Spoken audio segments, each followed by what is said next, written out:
sorry if people loved it. And that's another thing. I was looking for like black people who reviewed this book, black queer folks who reviewed this book, and it was like non-existent. I looked up the reviews and it was just white people reviewing this book, and I'm like, that makes sense that they gave it 4 out of 5 stars. Hey everybody, welcome back to my channel. It's Jonathan and I'm back with another video. I've been gone for like 2 weeks and it's because I had a bunch of stuff to get done, priorities. But now I'm back with my reading wrap up for the month of August. So if you're interested in seeing what I read during the month of August, keep on watching. Make sure you thumbs up this video, drop a comment in the comment section below. What have you been reading lately? And if you're not already subscribed, go ahead and subscribe to this channel if you're interested in seeing more book reviews and reading related content from me. I'm not gonna keep on talking. Let's get right into my reading wrap up for the month of August.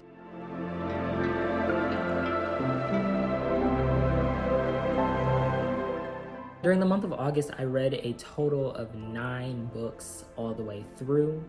There are a couple of books that I started that I won't include in this. Hopefully I will get them completed soon, drop some reviews on Goodreads, maybe even a couple of reviews on the channel. But it was a really good month for reading. I read some really good books, and then there were also a few that I had mixed feelings about. So let's start with what I read first and then what I finished off the month with. So the first book that I read during the month of August was Red at the Bone by Jacqueline Woodson. I did a full review of Red at the Bone, so go check that out if you want more information about this book. So I'm not gonna give away too much, so check out that review if you want more of my thoughts on Red at the Bone. The next book that I read during the month of August was Eloquent Rage, A Black Feminist Discovers Her Superpowers by Brittany Cooper. I absolutely loved this book. It's a collection of essays by Brittany Cooper, and I've always felt that like the works of Black feminists offer some of the best cultural critiques and critical dialogues on race and culture, and this is no exception to that. Brittany Cooper discusses so many things in this book: pop culture, Beyonce, politics, faith, sex. It's all included in this. I really took a lot of her words in and am using them to inform how I think about a lot of things that are going on in this world. And so I gave this actually 5 out of 5 stars. It was a very easy read. It wasn't super complex. I've read a couple of, essay collections. Well, I've read a lot of essay collections over the course of this year, and sometimes, when it comes to academics, it can be very wordy, and Brittany Cooper is the complete opposite, but I thoroughly enjoyed Eloquent Rage. The next book that I read during the month of August was If Beale Street Could Talk by James Baldwin, and this was phenomenal. One of the most impactful quotes from this book: I hope that nobody had to look at anybody they love through glass. James Baldwin honestly left me completely speechless. It follows Fonnie and Tish after Fonnie is falsely accused of raping a woman. Tish and Fonnie's family, along with Tish's family, are on a mission to sort of prove his innocence and get him released from jail. It's an emotional roller coaster. It's intense. Some moments are even funny. There are also bits and pieces that are just extremely emotional. And if you've been watching my channel, you know that I love James Baldwin. The way that he just writes, the words that he uses, just to describe just the smallest things, it keeps you going. It really keeps you going. And I finished this in one night. I started it, I grabbed a glass of wine, I sat down, and I breezed through this book. So I gave this 5 out of 5 stars. I felt like there were no pieces that I felt were missing from the story. There wasn't anything more that I really wanted. It did sort of end on a very somber note, but check out the movie. Definitely check out the movie because it is a faithful film adaptation. So I absolutely loved it. If you follow me on my book Twitter or on my Bookstagram, you probably saw that I had started reading Red, White, and Royal Blue. I am not a person that really gets into romance literature. Like, I'm not a romance person at all, but I think that I'm gonna start reading more romance. It seems to be like a very big thing on BookTube, so I'm gonna check out some of my favorite people's recommendations on romance novels. But Red, White, and Royal Blue, oh my gosh. Reimagining a world where instead of like that orange creamsicle that we have in Office, we have, you know, a woman as president, someone who's progressive, strong-willed. Like, I loved the politics in the book, but this like gay romance between the first son and the Prince of England, who would have thought? Who would have thought? It's witty, political, emotional. I cried. I definitely cried while reading this. There was great character development, wonderful prose. It was a very exhilarating book to read. It was something that I think that after reading something as heavy as If Beale Street Could Talk and just everything that's going on, I needed to sit down and read something that was not serious. And this felt like a breath of fresh air, and I thoroughly enjoyed reading it. It didn't feel corny. The characters felt complex, and it was just overall an amazing book. And surprisingly, I gave this one 5 out of 5 stars on Goodreads. After I read Red, White, and Royal Blue, I had to get back into some James Baldwin, and I read Another Country. Another Country begins with the story of Rufus Scott. And Rufus is a young Black guy, and we sort of get a look into the relationships that he has with white people in Greenwich Village and Harlem, and sort of how Rufus has started to sort of fall off. Rufus is a former jazz drummer, and we begin the novel with Rufus sort of wandering around the city. He's homeless, he's hungry. So Rufus is like adamant about not returning home so that nobody will see him in the current state that he's in. He's disheveled, dirty. Rufus ends up visiting his closest friend, Vivaldo, and they go out for drinks. Rufus ends up sort of wandering off. He gets on the train, he keeps riding, and then we sort of get this foreshadowing that Rufus may not come out of the situation alive. He's depressed, and there's a lot of emotions flowing through him, revolving around what he has had to experience as a Black man in America, and Rufus ends up committing suicide. So after Rufus's suicide, we follow all of these white people in New York and Rufus's sister, and sort of all of the mixed emotions that are going on post his death. Who blames themselves, who feels like he got what he deserved, and then how their lives begin to unravel. There's deceit, there's infidelity, there's love, there's lust. It's a phenomenal novel. And I gave this novel 5 out of 5 stars on Goodreads. All right, so the next book that I read after Another Country was Anger is a Gift by Mark Oshiro. Anger is a Gift follows Moss Jeffries. Moss is gay and Black, and he is in high school. His father was killed by the police. We're following Moss 6 years after the murder of his father. Moss attends West Oakland High School, and West Oakland High is typical inner city school. So the school institutes like this policy to do locker checks, and after this incident results in one of Moss's friends being harmed, the school decides to push through this pilot program where they install metal detectors at the schools. And so I had recorded a full review of Anger is a Gift, and I went into like all of the details of, you know, the plot and all of that. But I feel like if I really go into detail, that this video will be like an hour long.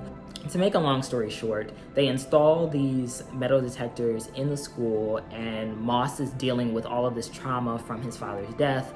And this is a school full of Black and brown kids, well, majority Black and Latino kids. And so Moss and his friends are moving through having to deal with being policed every single day in school, and school sort of becoming more of a prison than a place for learning, and people are harmed. It sort of like spurs a lot of action. And one thing about Anger is a Gift is the representation is phenomenal. It's not done to check off a bunch of boxes for diversity points. It's done with intention. The characters have layers. It really tugged at your heartstrings. And I think that this book shook me up. If you picked up this book and you didn't cry, I don't know if you have a heart. Mark Oshiro does not shy away from showcasing the police for what they are, forces to uphold white supremacy, and that's just that on that. And so you need to pick up Anger is a Gift. The next book that I read, I don't want to dwell on this book. I'm honestly trying to erase the fact that I read this out of my conscious memory. Real Life by Brandon Taylor. I really enjoyed this book for like the first 200 pages. If you saw like my commentary on Twitter or you've seen my review on Goodreads, you'll know that I was on board full force with this novel for the first 200 pages. I don't know what happened. I feel like a lot was going on. I had seen people compare Brandon Taylor to Baldwin, and after reading 2 Baldwin novels this month, I don't see it. He does too much with his prose. The main character and one of his friends were playing tennis, and it literally is like a 5-page description of this tennis game, and it was boring. We could have cut most of that out and just gotten to the drama. At the beginning, like it felt very intimate, it felt very raw. Brandon Taylor wrote about feelings surrounding sex, body image, assault, racial issues, microaggressions. However, I really spent a good chunk of my time just waiting for that moment where something huge would happen. And it was just so grueling watching Wallace, the main character, just sit there and take all of this like verbal abuse from his white friends. Like, it was absolutely wild. The main character Wallace is working towards his biochem degree, and basically a lot of the book takes place in a lab where he's doing experiments. You guys, I'm not a biochemist, I don't know all the details about that. It says that there are like some secrets and issues in his family's past that he really hasn't come to terms with, and then he also has to deal with being one of the only black people in this entire town, and the only black person in his friend group. And so you deal with these trash friends who constantly just say like blatant racist shit, and Brandon Taylor tries to throw this romance in, and the romance is so unhealthy. It was just bad. It was very bad. I wasn't here for it at all. There's another friend that it was sort of hinted at that Wallace was interested in, and then it was just kind of like thrown away. The white people kind of end up angry at him, and I was just over it by the end. I really held on to hope that there would be like some purpose, would end in a lesson being learned, but there really was nothing. There really was nothing. I really wanted to understand Wallace as a character. And I think that I got close, but it's kind of disgusting who Brandon Taylor wrote him out to be.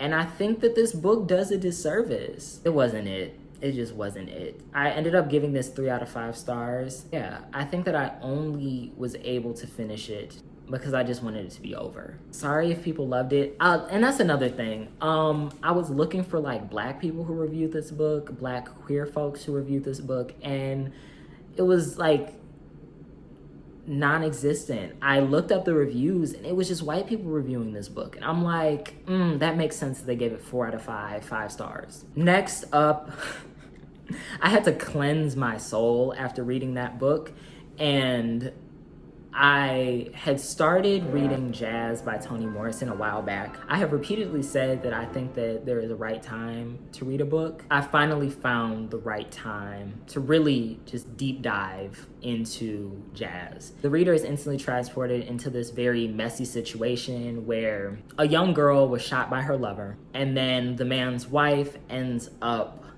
showing up to the girl's funeral and slicing her face. After this whole incident, Violet is really like searching for answers. She's distraught. And her husband is like grieving the death of the young girl. We basically need to know how we got here. In very Toni Morrison fashion, she does not just take us back a couple of days before the incident, she takes us back years, decades. We learn stories of parents and grandparents, brutality and migration, parenthood and searching for parents that have been lost, and it just, it's so good. But Jazz is really exhilarating. It's full of tons of twists and turns. There are historical connections and lots of heartbreak. There really is just like this longing for love and reconnecting with what you feel you've lost. And I just think that everybody should read this book. It definitely has made a huge impact on me, even though I'm sort of late to really reading a lot of the work of Toni Morrison. I don't think that there's a better time than now for me to be getting into all of it. And of course, I gave this novel 5 out of 5 stars on Goodreads. And then last but not least, the last book that I read during the month of August was The Black Kids. And I honestly planned on doing a reading vlog of this, but as soon as I started the book, I hated it.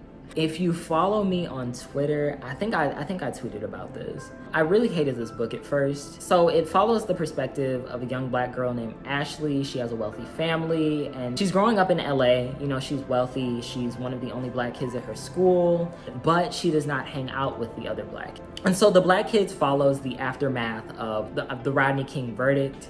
LA went up in flames, racial tensions were astronomical, and it forced even the most privileged to really take a look in the mirror. Even more so, those that really believed that their wealth could sort of make others look past the color of their skin, which Ashley and her family are those people. They really thought that making more money, being successful, moving to a all-white neighborhood and sort of sheltering their children from really any discussions of race, that they would be able to protect them. Over the course of like the first 100 pages, I could not stand the main character at all. I've read a lot of YA novels where the main characters are sort of coming to terms with their blackness, and by far Ashley is definitely one of the worst. I will do a full review of this book, so I'm not going to give away too much, but my thoughts on it really changed by the end. And I ended up giving this book 4 out of 5 stars.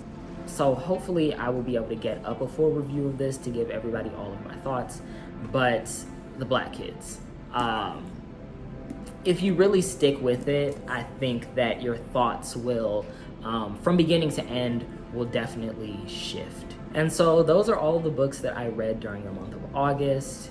I hope that you enjoyed this video. Make sure that you give a big thumbs up and drop something in the comment section below. Have you picked up any of these books? Are you planning on reading any of these books? Are there any suggestions of books that I should pick up over the course of the next month? And make sure you're subscribed to my channel. Thank you for checking out this video, and always remember that you are loved.